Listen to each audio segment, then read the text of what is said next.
자,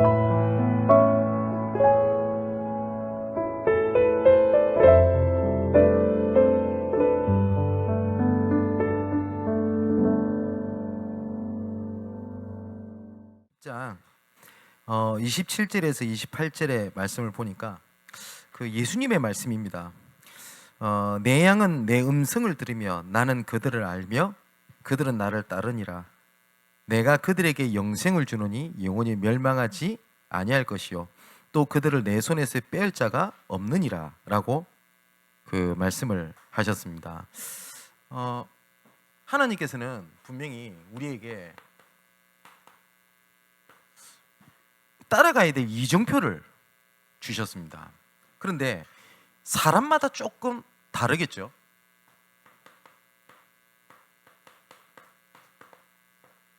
전도 제자의 중요한 이정표가 있습니다.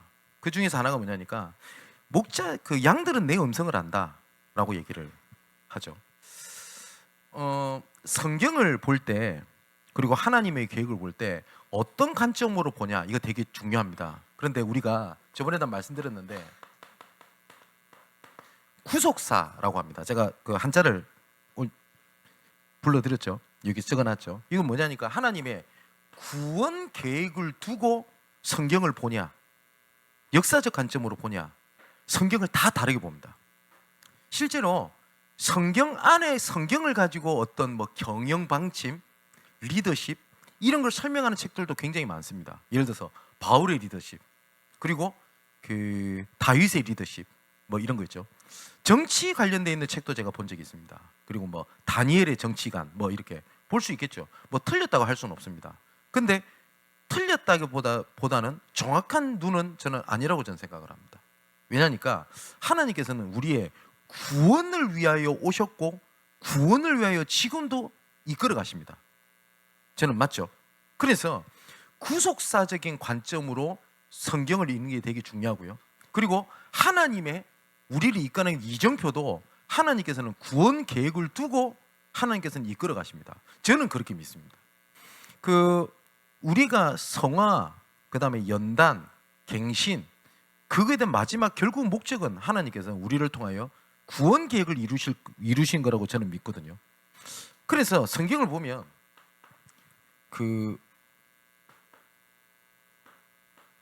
하나님께서 복음을 주신 흐름이 있습니다. 그러니까 복음이 다르냐? 아닙니다. 복음은 예수 그리스도죠. 그래서 예수 그리스도를 나타내시는 하나님의 흐름이 있습니다. 그래서 크게 몇 가지를 말씀을 드리는 게 꼭 이것만이 복음이다라는 것은 아닙니다. 창세기 3장 15절에 여자의 후손이 뱀의 머리를 상하게 할 것이다. 이 언약을 가지고 아브라함, 이삭, 야곱, 요셉에게 전달된 게 확실합니다. 그리고 노예 시대가 되었을 때 출애굽기 3장 18절에 희생제사를 드리도록 해라. 피, 그죠? 포로 시대가 되었을 때 성전을 짓는 것 중심으로 해서 보라 처녀가 잉타의 아들 낳을 것이요 그 이름을 임마누엘이라 하리라. 예수님께 직접 오셨습니다. 그죠? 이 흐름이 있습니다. 여기에 따라 하나님께서는 반드시 말씀을 주셨어요. 그래서 이 말씀에도 흐름이 있습니다. 그죠? 그래서 하나님께서 창세기 3장 15절에 이 그 언약을 주시고 난 이후에 아브라함, 이삭, 야곱, 요셉에게 말씀을 주셨다니까요. 그죠? 출애굽기 3장 18절에 희생제사를 드리려 하노라 라고 하나님 언약을 주시고 난 다음에 모세에게 하나님께서는 계속 말씀을 주셨습니다. 그리고 이 말씀을 따라가는 두 사람이 있습니다. 무리냐 제자냐 이겁니다. 자, 그렇다면 예수님께서 오셨을 때도 반드시 이 두 그룹이 있었습니다. 이 두 그룹이. 근데 제자는 함께 했다고 되어 있고 마가복음 그 3장에 보니까 무리는 따라갔다고 되어 있습니다. 함께 하는 거랑 따르는 거랑은 다르겠죠. 그러면 그 무리와 제자가 복음과 말씀을 듣는 것이 분명히 달랐던 것만은 사실입니다. 자, 그렇다면 우리가 그 복음을 안다, 듣는다, 말씀을 듣는다고 할 때 제일 중요한 것은 요 관점으로 보냐 안 보냐는 거거든요. 그죠? 자, 구속사적 관점으로 보십시오. 노예에 빠진 건데, 분명히 노예에 빠진 거잖아요. 그런데 사람의 관점으로 봤을 때는 분명히 하나님에게 불신한 거고 죄악으로 인한 결과입니다. 맞잖아요. 언약 놓친 결과 아닙니까? 그래서 노예에 빠진 거 아닙니까? 그죠? 그런데 하나님의 구속사적인 관점으로 보면 그럼에도 불구하고 하나님께서는 이스라엘 백성을 통해서 시작하신 구원을 마지막 날까지 이루시기 위하여 하나님 건져내시고 이끌어 가셨다. 그렇게 설명이 됩니다. 그죠? 똑같습니다. 모든 부분들이 똑같습니다. 이번 리더 수련회 때 그 말씀을 주신 것 중에 하나가 중요한 기도거든요. 여러분, 24시 기도가 가능합니까? 묻는다면 어떨 것 같습니까? 24기도 가능한가요? 예, 가능합니다. 그게 뭐냐니까 내 삶에서 어떤 사람은 그 예를 들어서 똑같이 사는 것처럼 보이지만 무엇을 위하여 사느냐가 다르잖아요. 그죠? 여러분 그것 많이 못 느낍니까? 그 우리 대한민국이 지금 마약을 굉장히 쉽게 구할 수 있대요. 그런데 쉽게 구할 수 있다고 해서 찾아보려고 하니까 저는 어떻게 하는지 모르겠더라고요. 근데 약에 빠진 사람은 그 루트를 정확하게 찾아냅니다. 그 왜 그런지 압니까? 그것만 봐요. 그죠? 제가 주식을 하는 사람 봤습니다. 제가 아는 중직자분인데 저는 주식을 잘 모릅니다만은 3시인가 4시인가 되면은 주식시장이 문을 닫는다면서요. 딱 시작할 때부터 끝날 때까지 이분은 아무 일 안 해요. 다 컴퓨터만 보고 있어요. 그분 사무실에 갔더니 모니터가 2개인가 3개인가 있어. 그것만 딱 쳐다보고 있어요. 도대체 뭐 하는지, 그럼 저보고 왜 오라고 했는지도 모르겠어요. 네. 열심히 얘기해놓고 가고 난 다음에 난 전화 왔어요. 목사님 왔다 갔네요. 방금 얘기해놓고는 네. 그걸 보고 뭐라고 그러냐, 주식 24라고 합니다. 그죠? 그것처럼 내가 삶 속에서 하나님을 바라보는 게 뭐냐, 이걸 다른 말로 말하면 가치관이라고도 하고요, 이거를 더 쉬운 말로 우선순위를 얘기를 합니다. 무엇을 가장 가치 있게 보냐, 무엇이 가장 첫 번째 하냐, 그거거든요. 그죠? 그래서 그 제일 중요한 게 영적인 서밋입니다. 내가 하나님 앞에 관계가 올바라야 돼요. 그러면 이게 내 기능에도 전달이 됩니다. 그리고 모든 분야에 영향을 주게 됩니다. 이게 올바른 예가 될 수 있을지 모르겠습니다. 지금 대통령 그때 막 대선 막 이렇게 됐을 때, 그때 그 안철수 이번 대표가, 제가 조만간에 한번 그 안철수 의원이죠, 지금 그분을 만날 기회가 조만간 있을 겁니다. 한번 진짜 물어보려고요, 만났을 때. 그때 당시 대선을 유심히 보면 이분은 4차 산업이라는 거에 굉장히 중요하게 보고 그거 중심으로 다 본다고 하는 걸 느꼈어요. 이분이 모든 토론에 4차 산업을 얘기하더라고요. 근데 제가 뭐 물어보고 싶은 게 뭐냐니까, 우리나라 4차 산업을 주관을 하는 사람 중에 그 박창기 교수라고 있습니다. 근데 이분이 4차 산업을 얘기를 하면서 어떤 단어를 잘 쓰냐니까, 선순환, 이 단어를 가지고 4차 산업을 설명을 합니다. 그런데 이 사람이 어디 출신이냐니까 증산도 출신입니다. 증산도. 그러니까 증산도에서 이 단어를 써요. 이거를 가지고 자기 기능에 설명을 하고, 만일에 4차 산업을 이 사람 중심으로 움직이면 그걸 문화 쪽으로 전달해 드릴 수 있어요. 이게 무서운 겁니다. 이거 눈에 보이지 않지만 좀 설명이 좀 됩니까? 영적 썸이, 기능 썸이, 문화 썸에서 예를 들 수 있어요.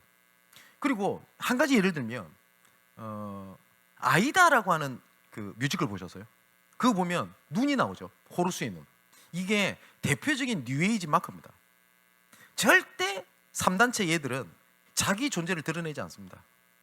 그리고 자기 단체가 뭐다라고 얘기 안 합니다. 그런데 그 문화에 묻어나옵니다. 기능. 그거에, 자기 기능에. 이것이 결국은 다른 사람한테 영향을 줍니다. 이게 눈에 보이지 않는 것들이 쫙 깔리는 겁니다. 그러면 우리 복음 가진 우리 렘넌트들이 문화 작품을 만든다, 음악을 만든다 할 때 거기다가 하나님을 집어넣고 예수님을 집어넣어야지 그 문화 복음화를 할 수 있는 거냐? 그 얘기를 하는 게 아니잖아요. 좀 이해가 됩니까? 그게 삶 속에서 어떻게 나오냐? 그게 되게 중요합니다. 그러면 하나님께서는 우리에게 권능을 주셨기 때문에 이 권능이 내가 누리는 걸 보고 권세라고 얘기를 하거든요. 이것은 내가 어디에 집중하느냐에 따라서 내 삶에 세팅되는 게 다 달라요. 여러분, 상처에 완전히 몰입해서 보는 사람 혹시 만난 적 없습니까? 모든 걸 상처 중심으로 다 봅니다. 모든 거를. 제가 어떤 한 그 여자 청년을 만났는데 예전에 너무 괜찮은 친구예요. 이 친구 복음도 사랑하고 전도도 참 중심도 있고, 근데 이 친구가 절대 결혼을 안 하려고 그래요. 근데 알고 봤더니 부모님에 대한 상처가 너무 커요. 그러니까 어느 날 보니까 부모님이 그 연애 때 이렇게 주고받았던 연애 편지를 받나 봐요. 어느 날 혹시 뭐 결혼하시면 연애 편지 다 없으세요 그거.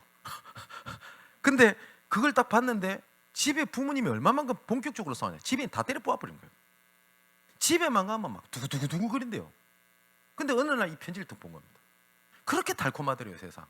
얘한테 딱 뭐가 들어갔냐. 아, 절대 사랑은 영원하지 않구나. 딱 들어간 거예요. 그래 놓으니 어떤 괜찮은 사람이 접근을 해도 얘는 안 믿는 거예요. 그게 딱 기준이 됐어요. 여러분, 상처가 그리 무섭습니다. 내가 무엇에 집중하느냐에 따라서 나한테 세팅되는 게 달라요. 자, 이것을 우리가 계속 말씀 나누듯이 무엇을 보냐? 망대. 무엇을 걷냐? 여정. 그리고 모든 사건을 무엇으로 보냐? 이정표. 이것이 내 삶의 24가 되면 이게 하나님의 계획과 방향이 맞아지게 됩니다. 그게 기도입니다. 근데 실제로 모든 종교는 24 기도할 수 있는 뭐가 다 있어요. 삶 속에서. 근데 희한한 게 교회는 그게 없어요. 여러분 혹시 TV를 보거나 혹은 어디 버스 안에서 계속 뭐 돌리는 할머니 할아버지도 못 봤어요. 뭘 계속 돌려요. 그 묵주거든요. 그냥 돌리는 거 아닙니다. 하나 돌릴 때 뭐가 있어요. 계속해요. 여러분 천리교 하는 거 못 봤어요? 있어요. 대순진리교 있어요. 그리고 그 SGI 남미 호랭교회라죠. 있어요. 그런데 교회는요 따로 시간을 내서 할 수 있는 기도는 있지만 24 기도할 수 있는 게 없어요. 교회는 그 금식기도. 여러분 360일 금식해보면 죽어봅니다. 철야기도 매일 철야하면 죽어요. 통성기도 버스 타고 가는데 쫙 해보세요. 잡혀갑니다. 그죠? 근데 희한하게 삶 속에 할 수 있는 기도가 없어요. 여러분 어떤 생각이 드십니까?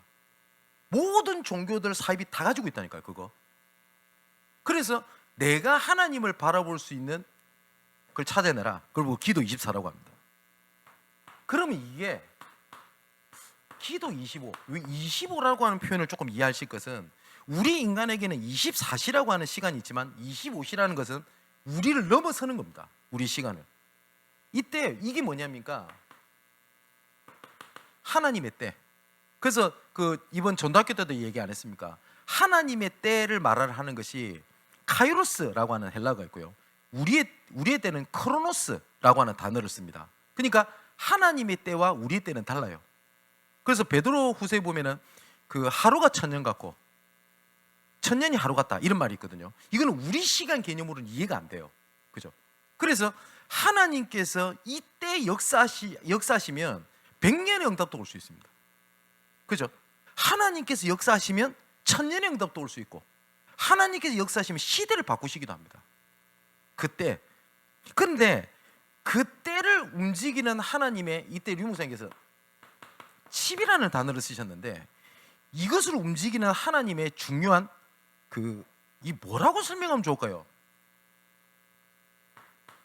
하나님의 보좌를 움직이는 작은 거 있잖아요.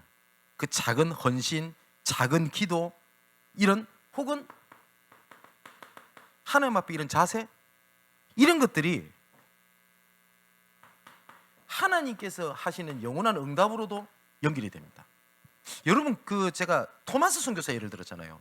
토마스 선교사가 중국에 선교사로 왔다가 몸이 아파가지고 돌아가 있으면서 조선이라는 나라를 보게 된다고 했죠. 그러면 하나님의 구속사진 관점 보세요. 왜 선교사가 아픕니까? 건강하게 살게 해야지.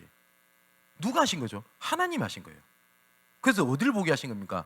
조선이라는 나라를 통해서 하나님께서는 세계복음만을 하는 하나님의 그것을 이룬 겁니다. 근데 그분이 하는 작은 칩, 헌신, 본 거, 하나님 앞에 헌신한 거, 기도했던 거 있죠.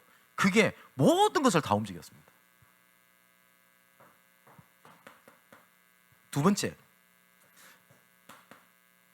우리 자세라고 제가 단어를 썼는데 이건 제 포럼이니까요. 이 방향이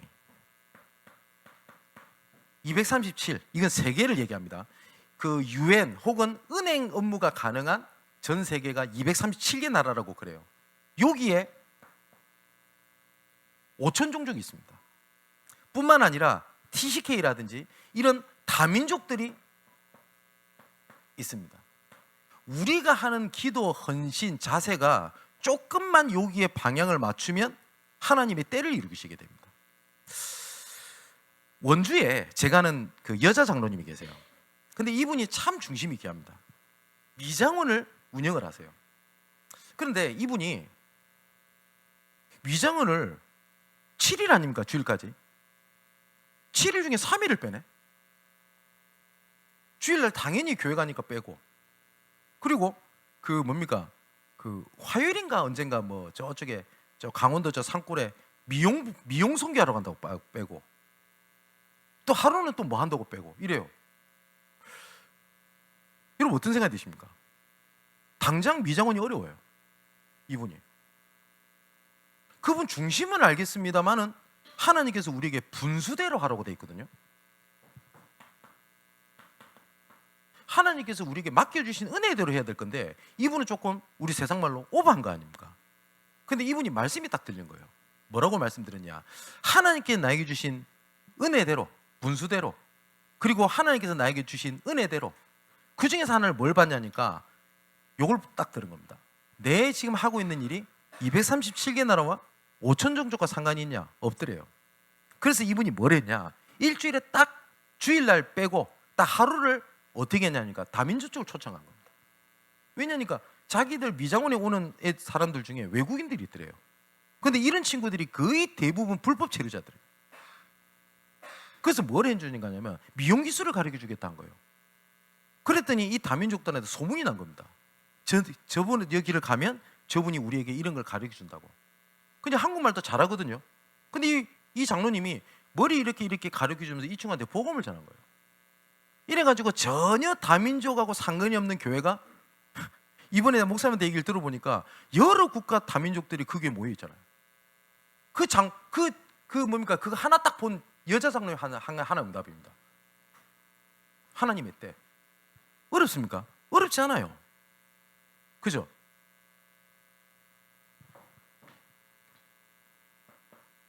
그 방향 맞출 때 하나님께 주시는 결과가 어떻습니까? 당연히 가문이 삽니다. 그죠? 당연히 교회가 살겠고 현장에 사는 겁니다. 여러분 좀 어렵게 생각하지 마시고요. 내 삶 속에 이거를 갖고 있으면 보인다니까요. 이게 네. 아까 말씀드렸던 그 여자 장로님 말씀 안 들었습니까? 세 번째입니다. 그러면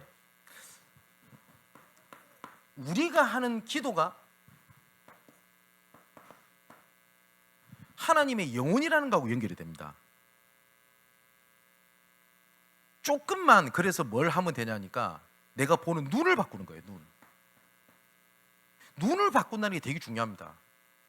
아까도 말씀드렸듯이 상처의 눈을 갖고 있으면 뭐든지 상처로 봐요. 그죠? 문제로 보면 전부 다 문제로 보입니다. 근데 하나님의 구속사적 관점으로 보면 그게 모든 게 하나님의 계획으로 보인다니까요. 그래서 요셉은 형들의 시기, 그 다음에 그 노예로 가는 거, 그 다음에 모든 것들을 뭘로 봤죠? 형들이 시기한 건 맞아요. 근데 여호와께서 나와 우리 가정을 구원하시기 위하여 나를 애굽에 보내신 하나님의 이정표였지 형들에 대한 상처가 없었다니까요. 그죠? 근데 거의 대부분이 내 눈이 잘못되어 있다 보니 나는 없다고 생각이 드는 겁니다. 근데 없는 게 아니잖아요. 그죠? 그래서 이걸 보고 망대라고 합니다. 사탄의 망대를 무너뜨려라. 그 말은 뭡니까? 내가 불신앙, 동기, 상처 이거로 보는 내 눈을 바꿔야 되는 거예요. 만일에 이렇게 되면 어떻게 하겠습니까? 제가 아는 경찰관 한 분이 장로님이 계시는데 이분을 오랜만에 만나서 얘기를 했더니 저한테 농담을 거는 거예요. 목사님, 제가 경찰을 한 게 진짜 사탄의 망대 같습니다. 이래요. 그래서 이분이 정년은퇴 하셨거든요. 그래서 장로님 무슨 말씀이십니까? 장로님 때문에 뭐 사회 질서도 유지되고 이러니까 웃으면서 뭐라냐니까 뭐든지 의심하고 듣는데요. 이분 형사 출신이라 그것도 그 강력계 형사 출신이에요. 이분은 뭐든지 의심하고 듣는데 그러다 보니까 자기한테 뭐가 있냐니까 목사님이 얘기해도 의심하고 듣는데요. 너무 괴롭대요. 근데 이분은 웃으면서 얘기했지만 솔직한 얘기를 한 거거든요. 그러다 보니까 모든 중직자 뭐 어떤 랩런트 얘기를 하면 다 뭐가 있을 거라고 딱 듣는데요. 여러분, 만일에 진짜 내가 인생을 이렇게 살면 어떻게 됩니까? 내가 어떤 굉장히 조직적인 거 컨텐츠를 만들고 막 이렇게 전문적 지식을 갖고 있는 사람 필요해요. 근데 이것이 기준이 돼서 교회를 쳐다보면 어떻게 돼요? 교회만큼 허술한 게 없는데 그걸 기준으로 계속 만들려면 본인도 죽고 교회도 힘들고 그래 돼요. 그래서 오늘 주님 주신 말씀 아닙니까? 기준이 그게 있는 게 아니다. 그죠? 할례 받지 못한 사람은 할례 받았다고 손가락질할 필요 없고, 그죠? 그리고 무할례자는 할례자 얘기를 듣고 나도 할례 받아야 돼. 그럴 이유가 없다. 기준은 그게 아니다라고 얘기를 안 했습니까? 그런데 이것이 조금 바뀌면 그때부터 뭐가 되냐니까 하나님 치유하시는 게 나와요. 여러분, 질병, 그 다음에 여러 가지 현장, 그 다음 세 번째 내 미래, 여기에 대한 치유를 바꿀 수 있는 방법이 있습니다. 이겁니다. 제가 어떤 친구한테 이런 얘기를 했거든요.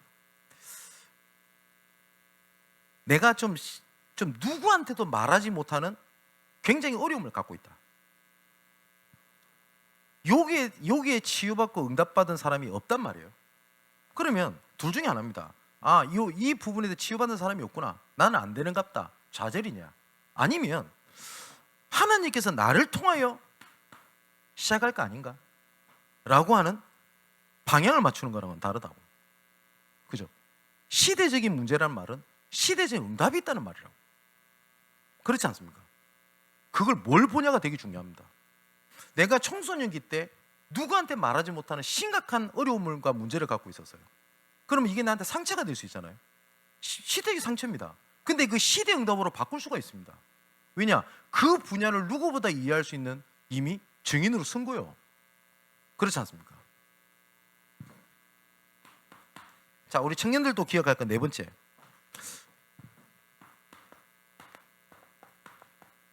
정체성입니다. 여러분, 그 정체성을 잃어버리면 모든 걸 다 잃어버린 거거든요. 그리고 이 정체성은 뭐하고 관련되어 있냐니까 미라고 관련되어 있어요. 분명히 좀 기억할 거는 내가 하나님의 자녀로 부르심을 받았다는 그 자체가 정체성 중에 정체성입니다. 그죠? 그래서 내가 렘넌트로 부름을 받았다라고 하는 것에 조금 뭘 좀 가져야 되냐니까 자부심이 좀 있어야 돼요. 여러분 어떤지 모르겠습니다. 저는 하나님이 저를 부르신 거에 대한 굉장히 자부심이 있습니다. 뭐 남들이 뭐라고 하든지 간에 뭐 맞다 틀렸다를 떠나서, 그리고 저는 제가 나온 신학 배경에 대해서도 전 자부심이 있습니다. 뭐 남들이 뭐라고 했다 저는 하나님 저에게 주신 은혜가 있어요. 그죠? 발견한 게 있단 말이에요. 정체성. 그리고 거기에 따라 좀 자존심도 좀 있어야 돼요. 조금. 그리고 자긍심도 좀 있어야 됩니다. 내가 하나님의 자녀로 렘넌트로 부르심을 받은 그 자체가 하나님께서 나를 기업으로 삼았다. 내가 너를 통해 작품을 만들어내겠다. 너를 통해서 미래의 영원한 유산을 주겠다라고 한 그 사인입니다. 왜 그러냐? 우리가 구원받고 싶다고 구원받고 내가 이렇게 하고 싶다고 저렇게 되는 줄 압니까? 아닙니다. 하나님이 택하고 하나님이 부르지 않으면 그 길을 갈 수가 없어요. 그렇지 않습니까? 내가 어쩌다 보니 구원받고 내가 어쩌다 보니 전도하는 것 같아 보입니까? 안 그렇습니다. 사실상요, 구원은, 믿음은 모든 사람의 것이 아니니라. 구원도 아무나 받지 않습니다. 하나님 은혜가 아니면 못 받습니다. 그런데도 불구하고 그 사람들 중에서도 복음 전하고 싶다, 그 중심을 주셨다, 은혜입니다. 내가 뭐 전도에 대해서 응답이 있다 없다를 떠나서 그 마음을 갖고 있다는 그 자체가 응답 아닙니까? 그잖아요. 여러분, 내가 전도 때문에 눈물이 흘릴 수 있는 사람이다, 나는 그게 응답이라고 봅니다. 그 자체가 우리의 정체성이잖아요. 그리고 정체성을 안다는 말은 이유를 아는 겁니다. 그죠? 다윗이 형들 앞에서 했던 얘기입니다. 어찌 내가 이유가 없겠습니까? 그죠? 여러분, 내가 지금 이 일에, 그 지역에, 내가 하고 있는 일에 하나님의 이유가 있다? 그러면 어떻게 되는지 압니까? 노예, 포로, 속국, 유랑민으로 빠졌던 게 이유가 보인다는 말은 하나님의 계획이 보인다는 얘기예요. 그런데 이것이 안 보이면 전부 다 나한테는 걸림돌이 되고 넘어짐의 이유가 됩니다. 왜 하나님께서 그렇게 나를 부르셨냐? 파수꾼으로 부르신 겁니다. 그게 우리의 정체성이고 우리의 이정표입니다. 한번 생각을 한번 해보십시오. 내가 무엇을 보냐? 그게 모든 겁니다. 모든 겁니다. 근데 고린도후서 10장 4절에서 5절에 보니까 하나님을 대적하여 높아진 것, 견고한 진, 그러면 그거 중심으로 다 봅니다. 그죠? 그게 눈에 보이지 않게 나한테 딱 그게 각인뿔이 체질돼 있단 말이에요. 근데 이게 평상시에는 안 드러나요. 안 드러나다가 결정적인 사건이 되면 그게 탁 드러납니다. 여러분, 혹시 이런 사람 못 봤습니까? 뭐 10년, 20년 동안 열심히 잘하다가도 결정적인 순간에 무너지는 거예요. 저 이해됩니다. 그게 뭐죠? 어디 갔어? 칩. 이거 자그마한 게 하나 있어요. 이게 내 신앙생활 10년 했네, 포장을 해야 돼요. 그런데다가 신학교를 갔어요. 또 포장이 돼요. 중직자가 됐네, 또 포장이 돼요. 뭘 맡았네, 포장이 돼요. 근데 사단은 이 틈을 너무너무 잘합니다. 이게 딱 건드려진다, 다 무너져야 돼요. 그잖아요. 그래서 예수님께서 하나님께서 뭐라고 말씀하셨냐? 하나님을 대적하여 높아진 그거, 모든 생각을 사로잡아 복종케 하나니 너희 복종이 온전하게 될 때에 전부 다 무너뜨리려고 내가 준비 중에 있다 라고 말씀하셨거든요. 저는 그래서 이거를 조금 어떻게 좀 이해를 했냐니까, 자세입니다.